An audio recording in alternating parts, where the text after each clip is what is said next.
Assalamualaikum warahmatullahi wabarakatuh. Hai semuanya, perkenalkan nama saya Lia Roida. Saya dari kelas 2E, jurusan Ilmu Komunikasi UIN Suska Riau. Di sini saya akan membahas mengenai bonus demografi. Adapun video ini saya buat untuk memenuhi tugas mata kuliah retorika. Semoga bermanfaat dan selamat menonton. Baiklah, sebelumnya saya akan membahas apakah yang dimaksud dengan bonus demografi. Bonus demografi adalah suatu keadaan penduduk yang mana penduduk yang memasuki usia produktif lebih banyak dibandingkan penduduk yang usianya tidak produktif. Simpelnya begini, penduduk yang relatif lebih muda dan masih bisa bekerja, populasinya lebih banyak dibandingkan penduduk yang relatif lebih tua dan tidak bisa bekerja lagi. Adapun usia produktif yang dimaksud kisaran usia 15 hingga 64 tahun. Terdapat dua hal yang menyebabkan bonus demografi, yaitu angka kelahiran yang terus meningkat dan angka kematian yang terus menurun. Dalam artian lain, sebuah negara harus berada di dalam keadaan yang mana angka harapan hidup meningkat yang dapat menyebabkan bayi yang lahir berpotensi untuk tetap bertahan hidup hingga memasuki usia yang produktif. Dan di sisi lain, angka kematian juga harus menurun. Menurut saya, bonus demografi ini sangat penting dan menarik untuk dibahas. Mengapa demikian? Terdapat beberapa faktor yang menyebabkan mengapa bonus demografi ini sangat menarik dan penting untuk dibahas. Faktor yang pertama adalah bonus demografi ini dianggap hanya terjadi satu kali dalam satu waktu di setiap negara. Faktor yang kedua, fenomena bonus demografi ini kemungkinan akan terjadi di Indonesia dalam kisaran tahun 2020 hingga 2030. Berarti di tahun ini dan 10 tahun atau 9 tahun ke depan lagi akan terjadi bonus demografi. Faktor yang ketiga, bonus demografi ini dapat menyebabkan dua kemungkinan pada negara yang mengalaminya, yaitu kemungkinannya adalah negara itu akan menjadi negara yang maju atau akan menambah masalah bagi negara itu sendiri. Baiklah, sebelumnya saya akan membahas mengenai dampak positif bonus demografi terlebih dahulu. 1. Bonus demografi dapat memicu pertumbuhan ekonomi. Yang kedua, pemerintah dapat merencanakan pembangunan baik fisik maupun sosial ekonomi guna membangun negara menjadi lebih maju lagi. Ketiga, merubah pola pikir generasi muda penerus bangsa untuk menjadi generasi muda yang kreatif dan inovatif. Keempat, merangsang penanaman modal baik di dalam maupun di luar negeri yang dipicu dari banyaknya tenaga kerja yang produktif. Kelima, bonus demografi dapat menjadi modal besar bagi bangsa apabila disertai kualitas sumber daya manusia yang tinggi, sehingga dapat memiliki daya saing yang tinggi pula. Dampak negatif demografi.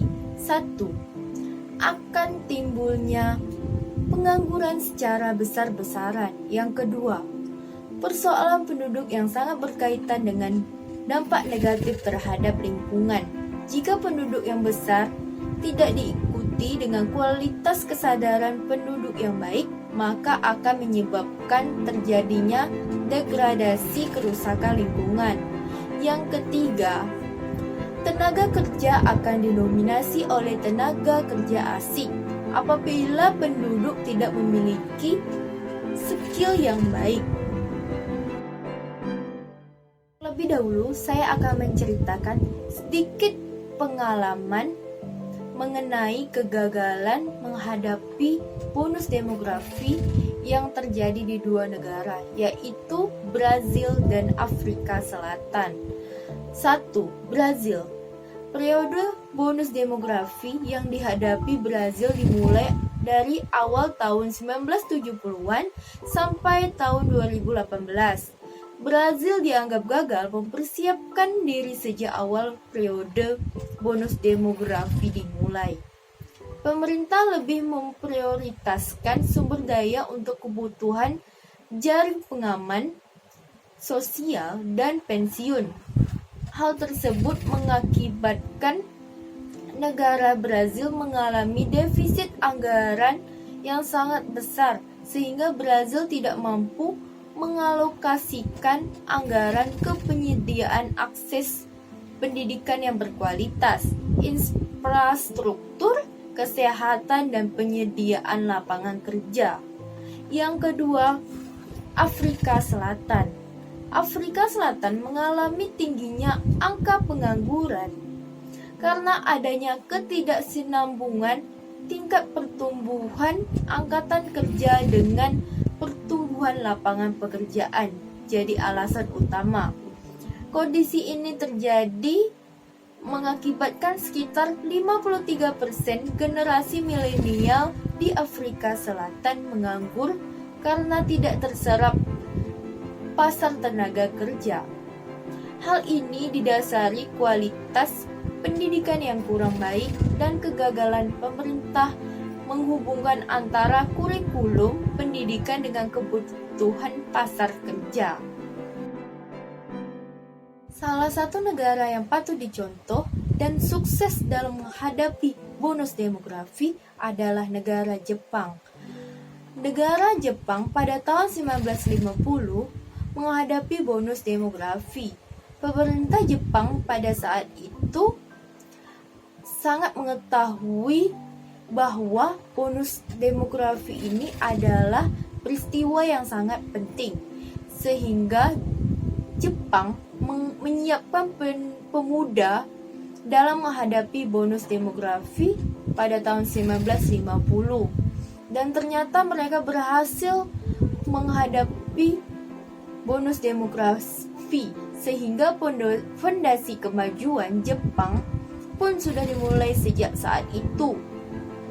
Hal-hal yang disiapkan Jepang dalam menghadapi bonus demografi adalah 1. Memperbaiki sektor pendidikan. 2. Memperbaiki sektor kesehatan.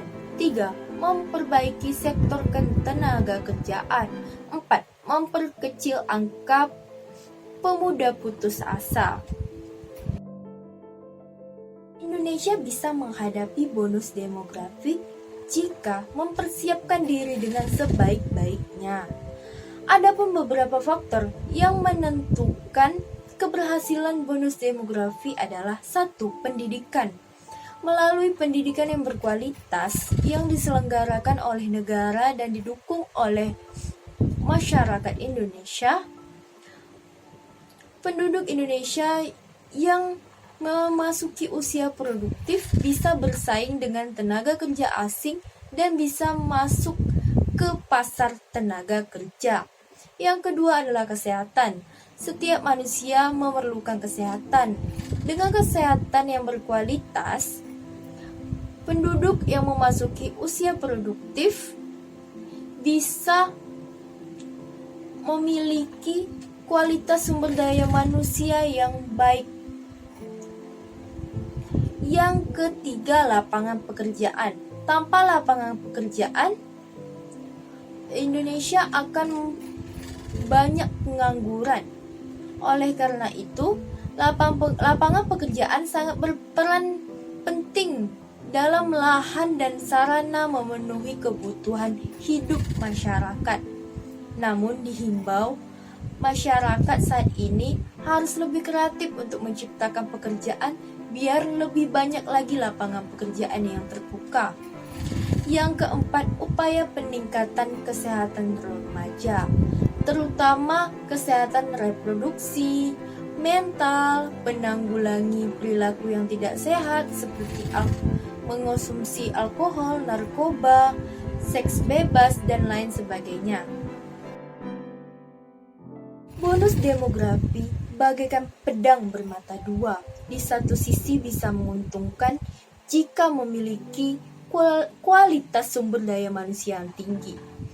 Dan di satu sisi bisa menjadi petaka jika kualitas sumber daya manusia yang dimiliki rendah. Bonus demografi bisa menyebabkan pengangguran secara besar-besaran di Indonesia jika masyarakat Indonesia tidak memiliki kualitas dan skill yang bisa dipakai untuk terjun ke pasar tenaga kerja. Ditambah lagi saat ini kita sedang menghadapi revolusi industri 4.0 yang mana saingan kita dalam bekerja bukan hanya tenaga asing, tetapi juga robot yang dapat menggantikan pekerjaan manusia.